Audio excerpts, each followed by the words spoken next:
আজ তোমাদের নিয়ে যাব ভগবান কৃষ্ণের শহরে, মানে গুজরাটের দ্বারকাতে। সোমনাথ থেকে বেরিয়ে আমরা দ্বারকাতেই এসেছিলাম, কিন্তু আগের কিছু পর্বে তোমাদের সঙ্গে আমেদাবাদের ভিডিও শেয়ার করেছি। যেহেতু গতকাল পয়লা বৈশাখ গেল, তাই ভাবলাম বছরের শুরুটা না হয় ভগবানের নাম দিয়েই করা যাক। সোমনাথ টু ওখা এক্সপ্রেস করে আমরা দ্বারকাতে এসে পৌঁছাই। সোমনাথ থেকে এই ট্রেনটি রাত 10টা কি 10:30 নাগাদ ছাড়ে এবং সকালবেলা 7টা 7:30টার দিকে এসে পৌঁছায়। দ্বারকাতে আমরা 2 রাত কাটিয়েছিলাম।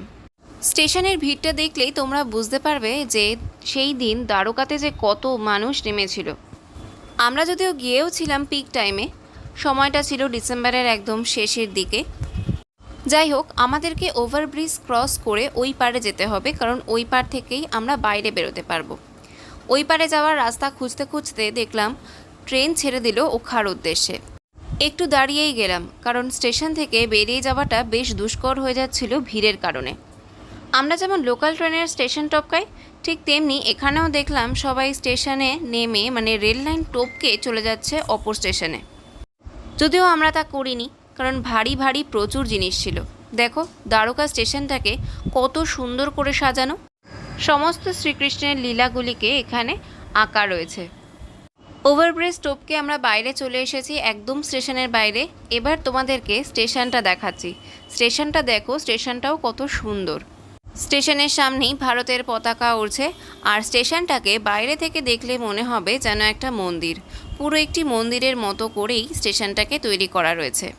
যাই হোক, স্টেশন থেকে বেরিয়ে আমরা সোজা চলে যাই হোটেলে। তারপর সেখানে একটু হাত মুখ ধুয়ে ফ্রেশ হয়ে খেয়ে দিয়ে রেস্ট নিয়ে তারপর চলে যাই ভগবান শ্রীকৃষ্ণের দর্শন করব বলে। সামনে একটি স্তম্ভ করা, আর তার ওপাশ দিয়েই বয়ে চলেছে গোমতী নদী। ওই সময় নদীতে তখন ভাটা চলছিল, নদীর পাড়ে সবাই তখন মাছকে খাবার খাওয়াচ্ছিল। আর এখানে প্রচুর গরুকেও এখানে বেশ সুন্দর খাবার খাওয়ানো হয়। আর ওই যে দেখা যাচ্ছে দ্বারকাধীশ মন্দির।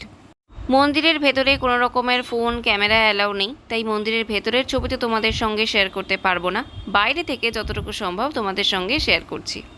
মন্দির দর্শন করে বেরোতে বেরোতে হয়ে গেছে অন্ধকার, আর তখন বাজে 7টা। তখন বাবার আরতি হচ্ছিল, আর এখানে স্ক্রিনে বাইরে বেশ সুন্দর আরতির ছবি দেখানো হচ্ছিল, সেটাই আমি দেখেছি এবং সেখান থেকেই তোমাদেরকে দেখাচ্ছি।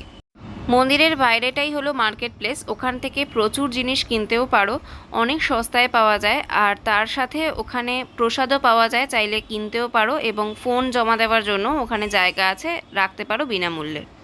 নদীর পাড় ধরেই প্রচুর জিনিস বিক্রি হয়। আর এখানে দেখো তখন নদীতে জোয়ার চলছে, সমুদ্রের মতো একেবারে ঢেউ আসছে। আসলে এই জায়গাটা গোমতী নদীর মোহনার কাছে। আর লাইটিং দিয়ে এত সুন্দর করে মন্দিরটাকে সাজানো, সেটাও তোমাদের জন্য কিছুটা ভিডিও করেছি, সেটাও তোমাদেরকে দেখিয়ে দিলাম। এই মন্দিরের কিন্তু আরও একটি নাম আছে, জগৎ মন্দির। দ্বারকাধীশ অর্থাৎ দ্বারকার রাজা। মহাভারতের বৈদিক যুগে শ্রীকৃষ্ণের বাসভূমি ছিল এই দ্বারকা, এবং এখানকার রাজাই ছিলেন শ্রীকৃষ্ণ। প্রত্নতাত্ত্বিক মত অনুসারে এই মন্দিরটি 2000 বছরেরও বেশি পুরনো।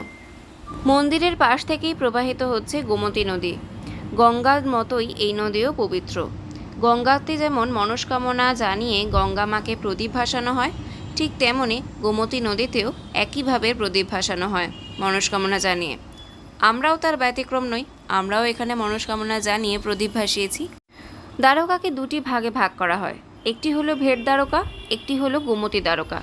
আমরা তোমাদের সঙ্গে আজকে শেয়ার করলাম গোমতী দ্বারকার কিছু মুহূর্ত। পরবর্তী পর্বে তোমাদের সামনে তুলে ধরবো ভেট দ্বারকাকে।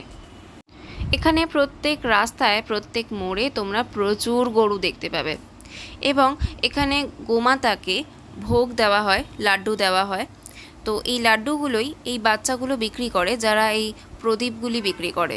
ওদের কাছ থেকে লাড্ডু নিয়ে আমরা গোমাতাকেও খাইয়েছিলাম, যদিও আমি খাওয়াইনি, যেহেতু আমি একটু ভয় পাই, তাই আমার বাবা খাইয়েছিল। সেই ভিডিওটাও তোমাদের জন্য করে এনেছি। অসহায় পশুগুলিকে খাওয়াতে আর কি দোষ। বললাম না, মন্দিরের সামনে মার্কেট প্লেস, একদম গোমতী নদীর পাড় ধরেই রয়েছে প্রচুর ছোট ছোট দোকান। আমরাও কিন্তু সেখান থেকে অনেক কিছু কিনেছিলাম। এখানে ঠাকুরের জামা কাপড়ের দাম বেশ সস্তা, সেটাই বেশি কিনেছি। তো কেমন লাগলো আমার আজকের ভিডিও কমেন্টে জানাতে ভুলো না। ভালো লাগলে লাইক শেয়ার, আর চ্যানেলে নতুন হলে সাবস্ক্রাইব করে দিও। পরবর্তী ভিডিও নিয়ে আবার খুব তাড়াতাড়ি ফিরে আসবো। আজকের মতো এখানেই বিদায়।